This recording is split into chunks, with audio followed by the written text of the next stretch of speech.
जय हिंद, वंदे मातरम। स्वागत है आप सभी का फ्री एग्जाम जो यूट्यूब चैनल पर। दोस्तों, अगर आप सक्षमता परीक्षा 3.0 का एग्जाम देने वाले हैं तो आज ये हिंदी का दूसरा प्रैक्टिस सेट होने वाला है, जिसमें हमने केवल वही प्रश्न शामिल किया है जिस प्रकार के प्रश्न आपके एग्जाम में पूछे जाते हैं। तो अगर आप हिंदी के प्रैक्टिस सेशन में डेली हमारे साथ जुड़ते हैं तो विश्वास रखिए हिंदी में आपसे एक भी प्रश्न गलत नहीं होगा। तो चलिए सेशन को प्रारंभ करते हैं और पहला शानदार प्रश्न देखते हैं। पुरोहित में उपसर्ग आपको बताना है।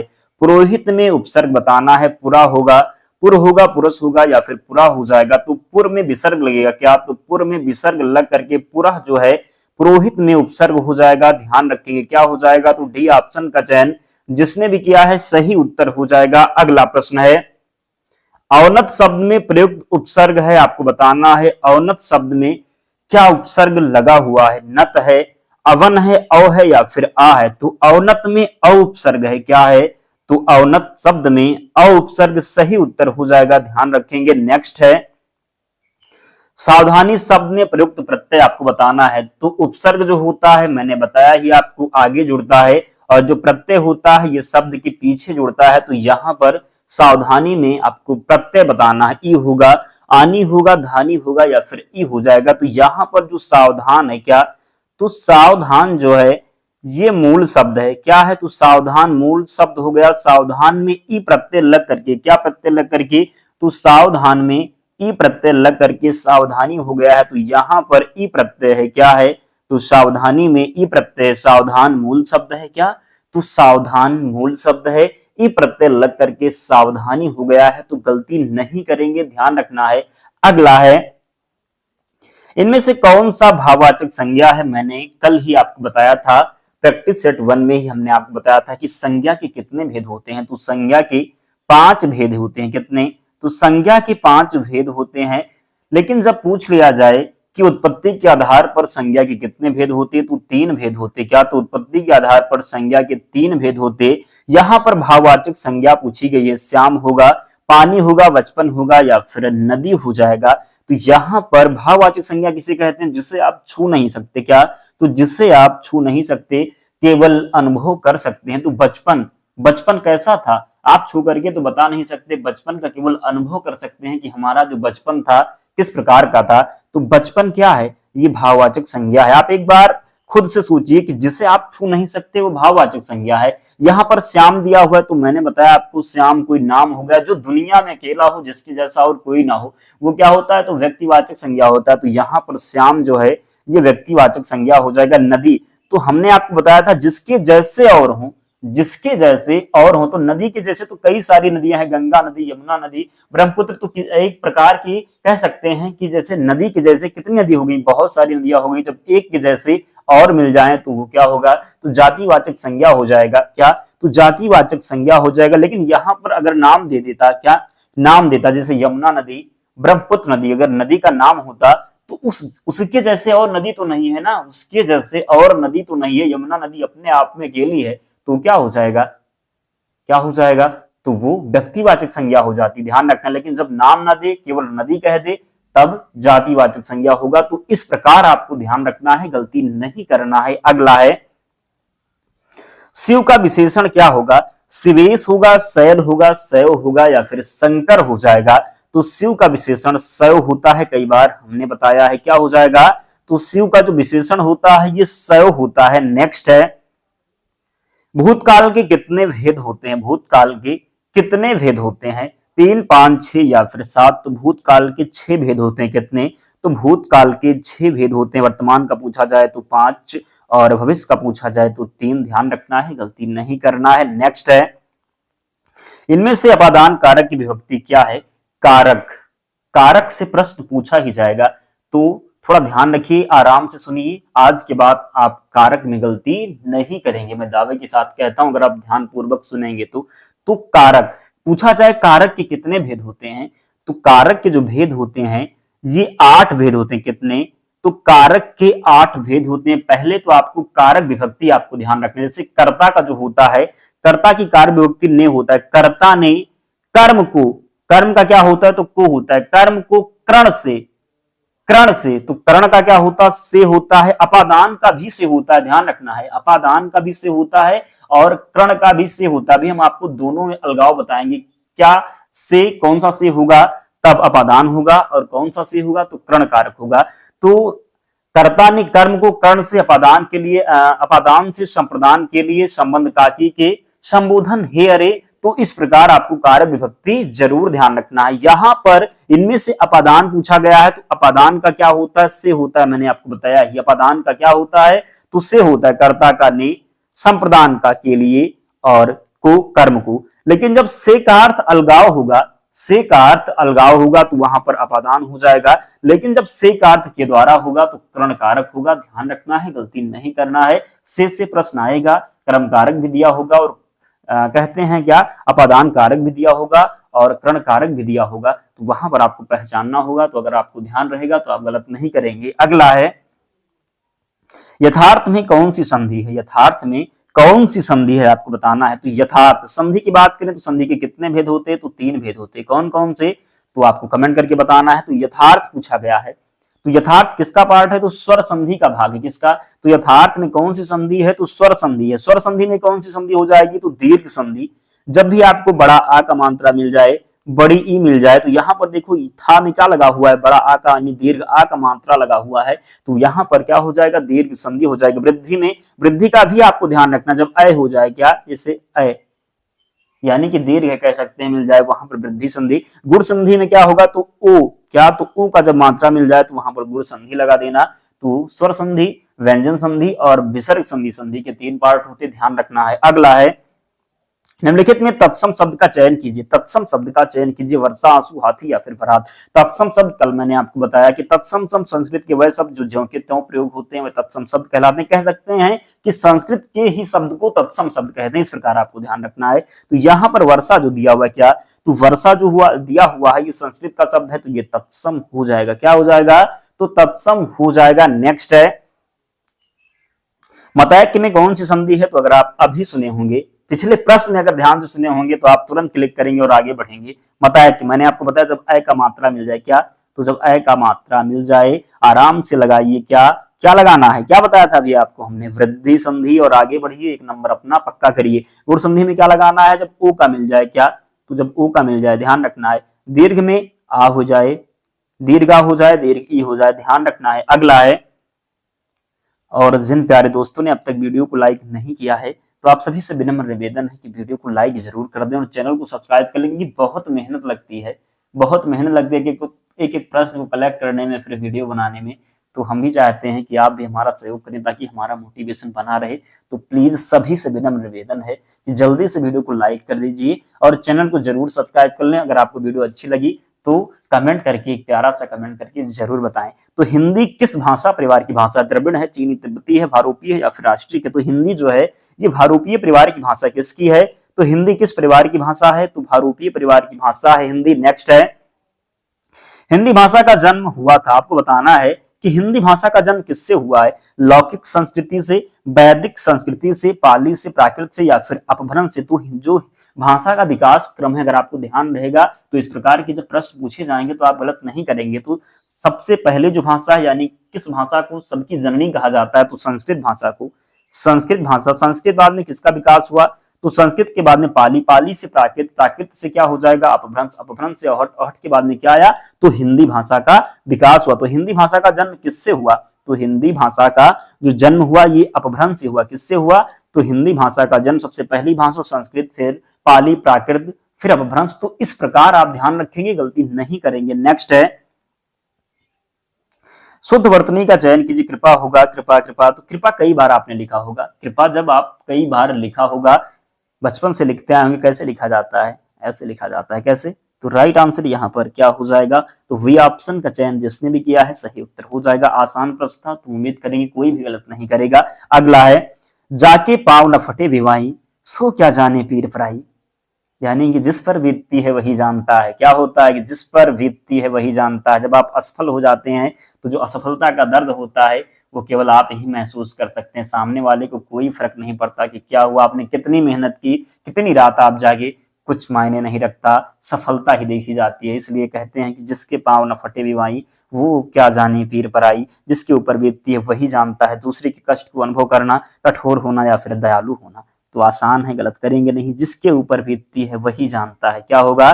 जिसके पाँव न फटे बीमारी, सो क्या जाने पीर पराई। तो जिसके ऊपर बीतती है वही जानता है। अगला है, जस दूल्हा तन बनी बराता, जस दूल्हा तन बनी बराता, यानी कि सभी साथी एक ही जैसे, संगठन से ही कार्य सिद्ध होता है बेढंगा होना या फिर सुंदर वस्तु। तो जस दूल्हा तस बनी बराता, जस दूल्हा तन बनी बराता, जैसे कहते हैं कि उसके दोस्त सारे एक जैसे हैं। क्या हैं? जो दोस्त हैं उनके सभी एक जैसे हैं, सभी के सब लफंगे हैं, ऐसे बोलते हैं ना। तो क्या हो जाएगा? जस दूल्हा तन बनी बराता। तो राइट आंसर हो जाएगा सभी साथी एक जैसे। क्या? तो सभी साथी एक जैसे। ये भी कहते हैं कि उसके जितने भी मित्र हैं सब पढ़ने वाले हैं, सब बहुत मेहनत करते हैं। तो ये भी होता है जस दूल्हा तन बनी बराता, यानी कि सभी साथी एक ही जैसे। अगला है, पाठशाला किस प्रकार का शब्द है? पाठशाला किस प्रकार का शब्द है? कल ही हमने आपको बताया था कि रूढ़ शब्द क्या होता। तो रूढ़ शब्द को आप तोड़ नहीं सकते। क्या नहीं कर सकते? तो रूढ़ शब्द को आप तोड़ नहीं सकते, यानी कि जैसे पान हो गया, पान हो गया, इसे आप तोड़ नहीं सकते, यानी कि संधि विच्छेद रूढ़ शब्द का नहीं किया जा सकता। योग रूढ़ का क्या होगा? तो जितने भी बहुवीर समास के उदाहरण, यानी कि जब तीसरे पद की तरफ इशारा होगा वहां पर योग रूढ़ होगा, यानी कि बहुवीर समास होगा। ध्यान रखना, जैसे कि क्या हो गया? लंबोदर, यानी कि लंबा है उदर जिसका, क्या हो जाएगा? लंबोदर। या क्या? तो लंबोदर, लंबा है उदर जिसका, अर्थात श्री गणेश जी को बोला रहा है। किसको बोला जा रहा है? तो भगवान गणेश को बोला जा रहा है। तो योग रूढ़ क्या हो जाएगा? लंबोदर, यानी किसी तीसरे पद की तरफ इशारा। यौगिक क्या होगा? पाठशाला हो गया।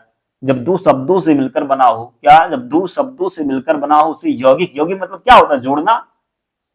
यौगिक मतलब क्या होता है? तो जोड़ना होता है। तो पाठशाला किस प्रकार का शब्द है? यौगिक शब्द है। आसान है, गलत नहीं करेंगे। अगला है,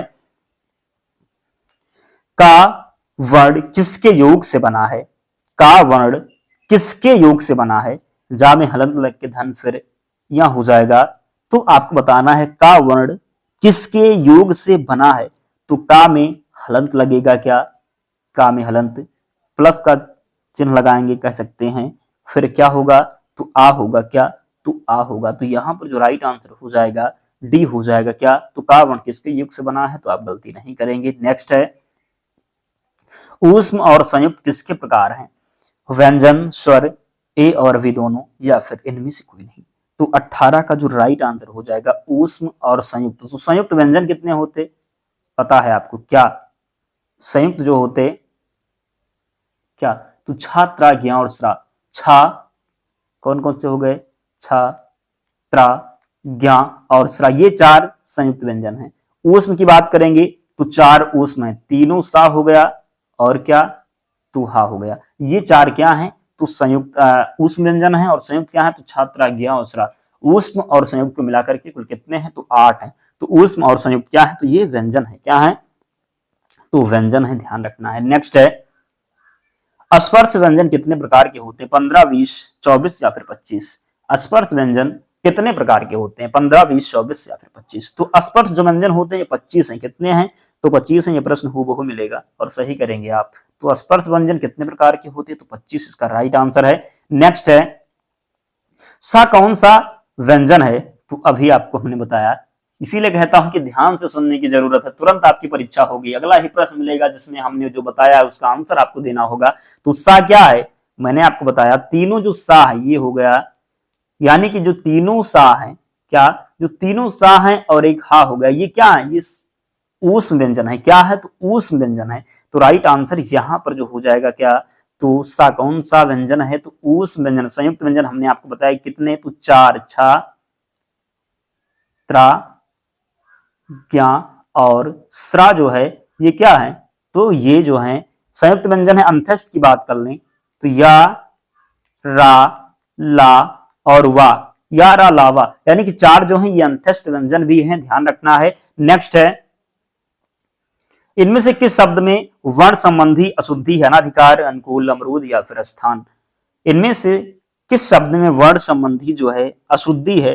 तो राइट आंसर हो जाएगा अनुकूल। क्या? तो अनुकूल लिखा हुआ है। क्या? तो अनुकूल लिखा हुआ, जबकि का पर का होगा तो दीर्घ ऊ का मात्रा होगा। ध्यान रखना, अनुकूल तब लिखा जाएगा, कूल होगा, गलती नहीं करना है। और अभी भी बहुत प्यारे ऐसे दोस्त हैं जिन्होंने वीडियो को लाइक नहीं किया, तो इतना तक आ गए हैं तो निवेदन है कि लाइक तो कर ही दीजिए और चैनल को जरूर सब्सक्राइब कर लीजिए। और आप अगर कोई सक्षमता 3.0 की तैयारी कर रहा है तो उसके पास वीडियो जरूर शेयर करें ताकि उससे भी हेल्प मिल सके। तो ये तो आपका कर्तव्य है, आपको करना ही है। इनमें से किस शब्द में लिंग प्रत्यय संबंधी अशुद्धियां हैं? गायकी, नारी, अनाथा या फिर गोपी। तो इसका जो राइट आंसर हो जाएगा क्या हो जाएगा?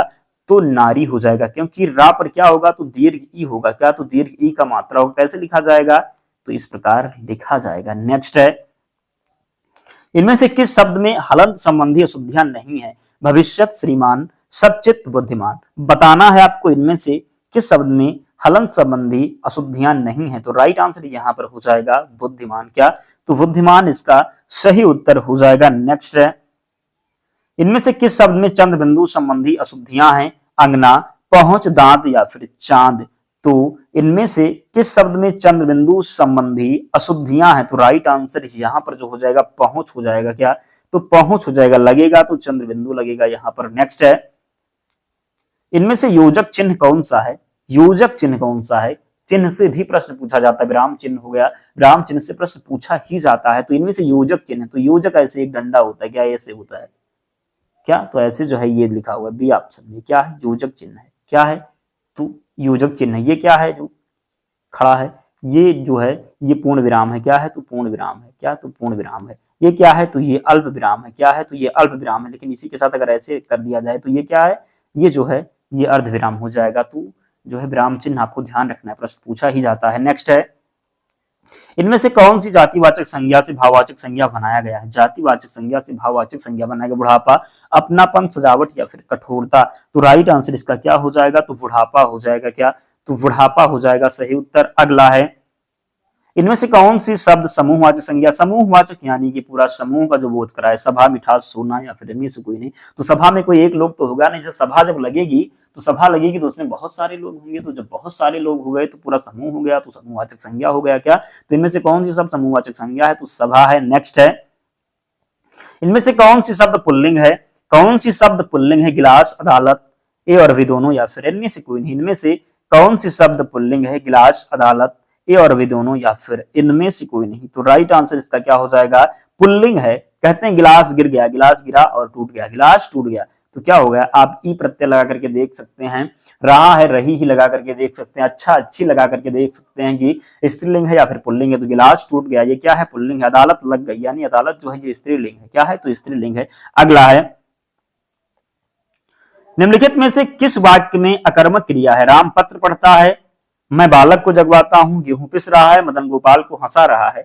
निम्नलिखित में से किस वाक्य में अकर्मक क्रिया है? राम पत्र लिखता है, मैं बालक को जगवाता हूं, गेहूं पिस रहा है, मदन गोपाल को हंसा रहा है। यानी कि अकर्मक यानी कि आपको कर्म देखने को नहीं मिलेगा। तो आप प्रश्न करिए, जैसे राम क्या लिखता है? राम क्या लिखता है? तो राम पत्र लिखता है। तो जब पत्र जवाब मिल गया तो पत्र क्या हो गया? क्रम हो गया। राम क्या लिखता है? तो पत्र लिखता है। मैं बालक को जगवाता हूं, मैं किसे जगवाता हूं? तो बालक को, ये यहां भी कर्म है। मदन गोपाल को हंसा रहा, किसको हंसा रहा? तो गोपाल को। तो यहां भी कर्म है। लेकिन गेहूं पिस रहा, क्या पिस रहा? जवाब नहीं मिलेगा। यहां पर क्या है? तो ये अकर्मक है। गेहूं पिस रहा, ये क्या है? तो अकर्मक है। सेकेंड लास्ट प्रश्न था, तो जल्दी से वीडियो को लाइक करिए। और अंतिम प्रश्न है दोस्तों, निम्नलिखित मिश्र वाक्यों में से कौन सा विशेषण उपवाक्य है? निम्नलिखित मिश्र वाक्यों में से कौन सा विशेषण उपवाक्य आपको बताना है। मैं चाहता हूं कि आप यहीं रहें, मैं चाहता हूं कि आप यहीं रहें। जब मैं स्टेशन पहुंचा तभी ट्रेन आई। मैं कहता हूं कि तुम भोपाल जाओ। लखनऊ जो उत्तर प्रदेश की राजधानी है, एक ऐतिहासिक नगर है। तो इसमें क्या है? मिश्र वाक्य में क्या है? तो विशेषण उपवाक्य। लखनऊ जो एक उत्तर प्रदेश की राजधानी है, एक ऐतिहासिक शहर है, क्या है? तो विशेषण उपवाक्य है। तो राइट आंसर डी ऑप्शन हो जाएगा। तो 30 प्रश्न थे दोस्तों, कमेंट करके आपको स्कोर बताना है। चलो देख लेते हैं, एक और प्रश्न है। तो अरे उसने तो कमाल कर दिया, अरे उसने तो कमाल कर दिया। क्या है? तो अरे उसने तो कमाल कर दिया।